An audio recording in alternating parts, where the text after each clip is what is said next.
Hey folks, we are going to take a look into this rasp bits collection. So I didn't realize how the surface is. I thought until I picked it up in my hands, I thought the top it was consisting of like mini cones, but I didn't realize it is more like this. So if this is your flat surface, one side is raised and the other one is lowered. So as it turns, that's how it tries to basically remove the material. And I was experimenting earlier, so let me try this this rounded piece.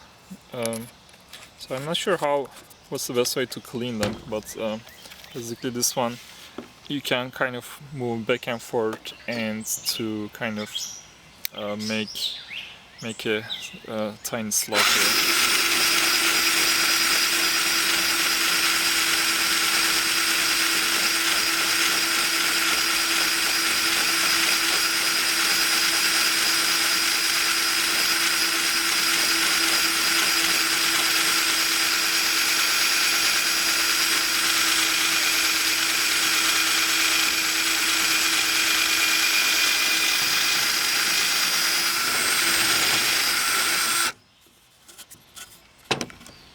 So basically, to go deeper, you kind of need to push it down, and then if you need to kind of get into some rhythm of going back and forth to avoid like gouging in one place. So let's try some more.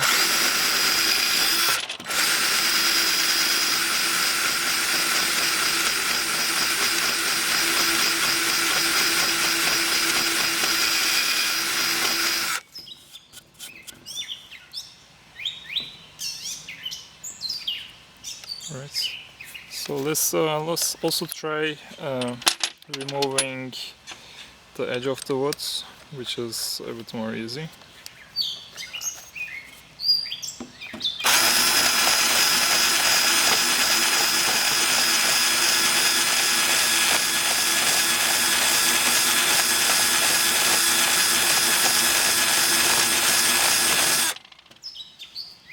So I would say this should come handy, and by the way, this was just like a standard drill I'm using. So I think they should come handy for various things where you don't need too much accuracy, but you need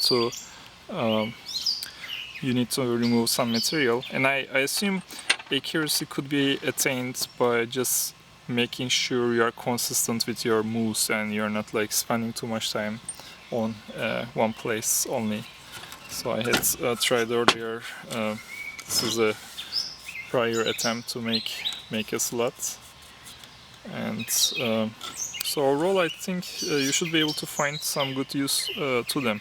And I'm not sure how to clean them, but there must be a trick for it as well. So that's all. Thanks for watching.